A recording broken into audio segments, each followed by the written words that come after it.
You were never meant to live by their approval. And the sooner you realize that truth, the sooner you will reclaim your freedom. Understand this clearly.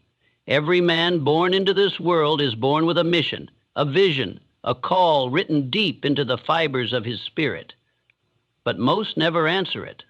Why?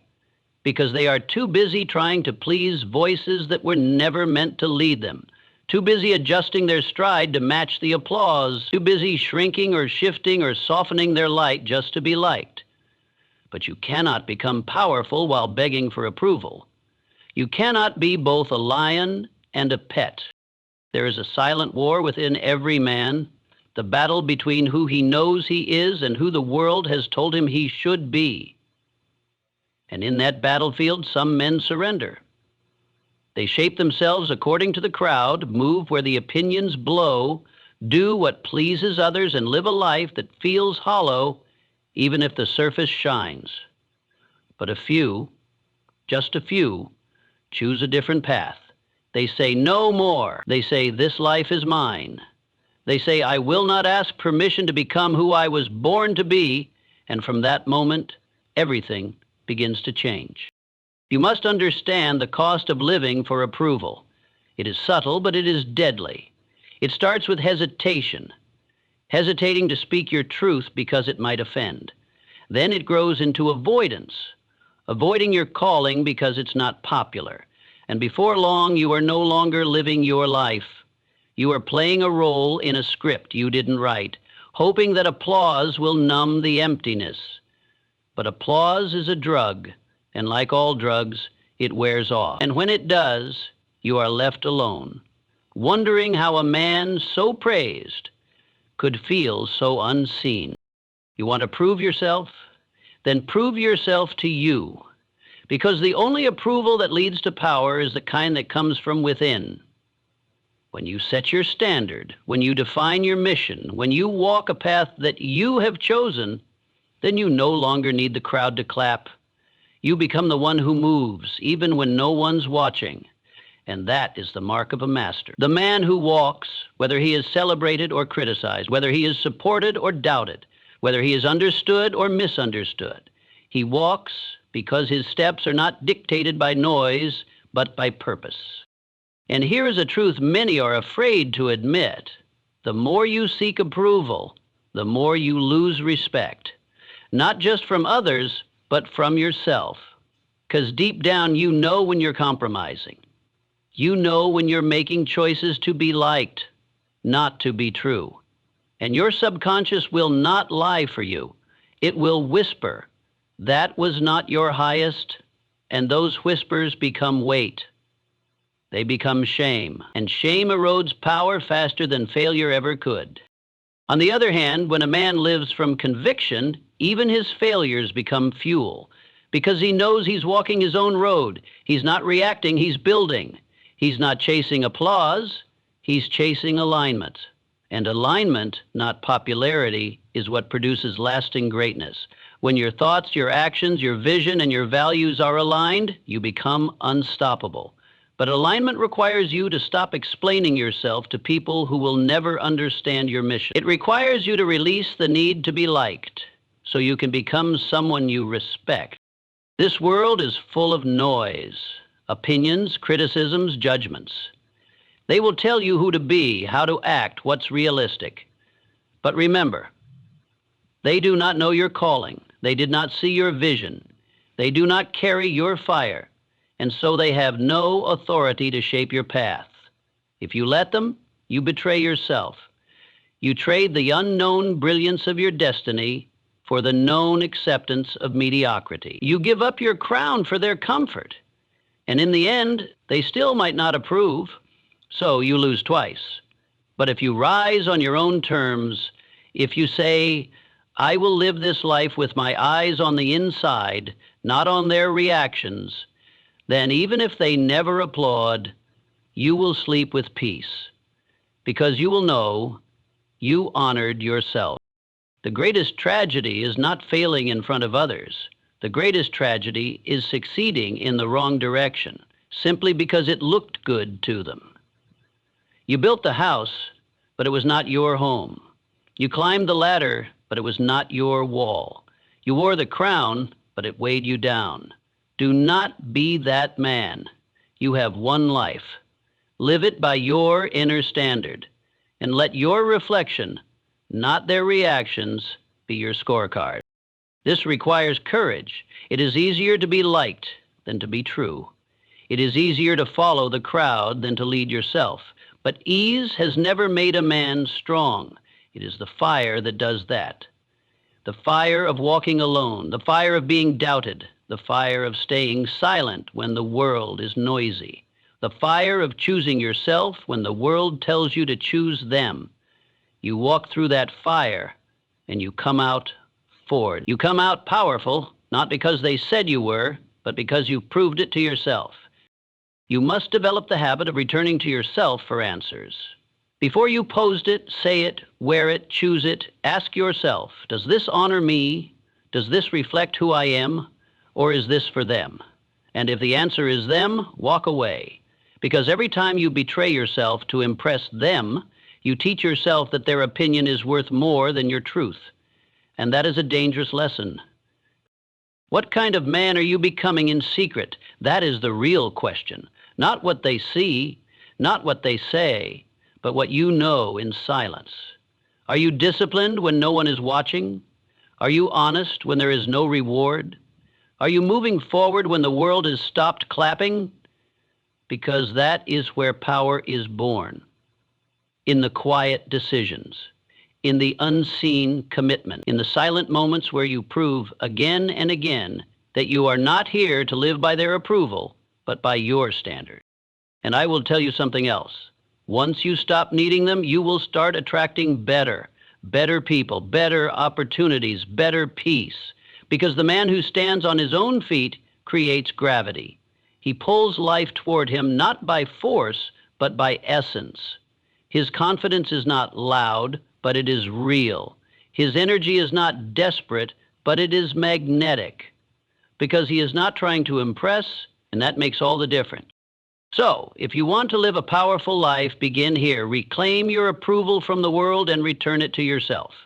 Let them misunderstand you, let them question you, let them mock what they do not know. But you stay the course. You build, you move, you rise. Not to prove it to them, but to prove it to you. Because once you have your own respect, you will no longer need their applause. And once you've become that man, there's nothing in this world you cannot do. If there is one enemy that quietly destroys more dreams than failure ever could, it is comparison. And if you want to become the kind of man who commands his destiny, you must declare war on it. Because comparison is the subtle thief that creeps in under the disguise of inspiration. But instead of lifting you, it convinces you that you are not enough. It tricks you into measuring your worth against the progress of others. It forces you into a race you never chose, chasing goals you never wanted, trying to become someone you were never meant to be.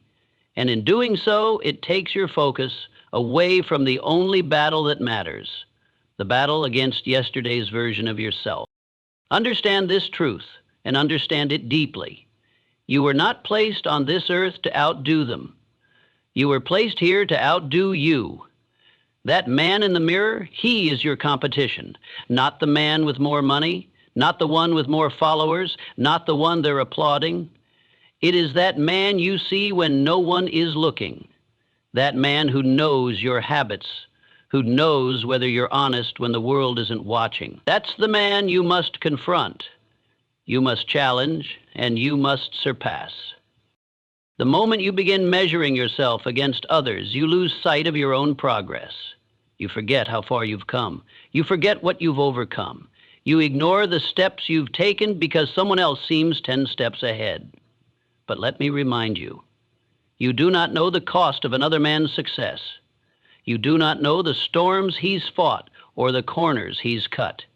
You do not know the pressure behind that smile or the weakness hidden beneath that strength. And more importantly, his race is not your race. You weren't built for his road. You were built for yours. So why would you measure yourself by his map? When you make it your mission to beat yesterday's version of you, you unlock something powerful. You take back control. You stop reacting to others and start refining yourself. You become intentional. You become focused. Because now, it's not about who is watching. It's not about who is winning. It's about who you are becoming. And when that becomes your obsession, your progress, your discipline, your mindset, your evolution, then you start to rise. Not in a moment, but in a momentum. Quiet, steady, unshakable. That is the secret of champions. They aren't driven by the crowd, they're driven by commitment. They aren't looking sideways, they're looking inward. They measure their success by one thing.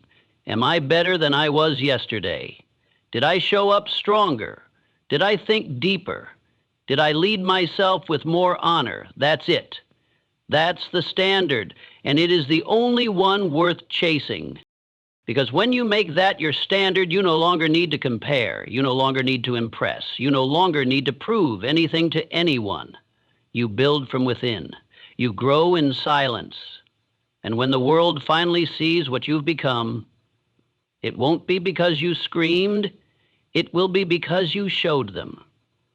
But long before the world sees it, you will have seen it in yourself. Most men are distracted. They start their days by scrolling, comparing, watching the highlights of others, and then wonder why they feel behind. But how could you ever feel ahead when you've made someone else's life your scoreboard? That's a broken game. That's a losing strategy. You cannot win by watching another man's lane. You win by running your own with everything you've got. And not just when it's easy, especially when it's not. Because true growth begins where comfort ends. Every time you focus on outgrowing yourself, you shift the power back to where it belongs. You begin to control your energy, your direction, your focus. You begin to train your mind to ask better questions, not why don't I have what he has, but what must I become to earn what I desire? Not why are they ahead of me, but where was I weak yesterday, and how do I strengthen that today? You stop blaming, you start building, you stop watching, you start working. His mindset changes everything. Because the man who chases his own evolution becomes dangerous. He can't be manipulated with status. He can't be discouraged by delay. He's not swayed by applause or crushed by criticism. He is anchored. He is moving forward, 1 inch at a time, every day. Every decision, every hour, building a life that cannot be shaken because it was not built on them. And let me tell you, that kind of man becomes rare. He doesn't need to say much. His presence says it all. Because he carries something inside that most never touch, a standard that was forged in solitude. He has earned his own respect. And when you've earned that, you've already won. But here is what makes it real. You must keep showing up. Not once, not twice, every day. You must be willing to put in the reps when no one is watching, to train the mind while others distract theirs, to refine your craft while others relax, because the difference between a man who merely exists and a man who exempts lies in what they do when no one else is clapping. You do not become great by chasing greatness. You become great by becoming better. And if you keep becoming better, relentlessly, daily, obsessively, then greatness will have no choice but to find you. It will not be luck. It will not be magic. It will be the compound effect of a man who competed with himself so fiercely that he left his old self unrecognizable. That is the prize. Not the applause, not the trophies, but the version of you that you unlock by refusing to stay the same. That man who once doubted now believes. That man who once feared now acts. That man who once followed now leads. Not others, himself. And because he leads himself, others will follow. Not because he told them to, but because they feel the fire he built in silence. So here is the challenge. Every morning, ask yourself one question. How do I beat who I was yesterday? Not the world, not the man next door, just you. Outthink him, outwork him, outlast him. Because if you do that long enough, you'll build a man the world can't ignore. And the beauty of it is this, you won't even need the world to notice. Because by then, you will have already proven it to the one person who matters most. You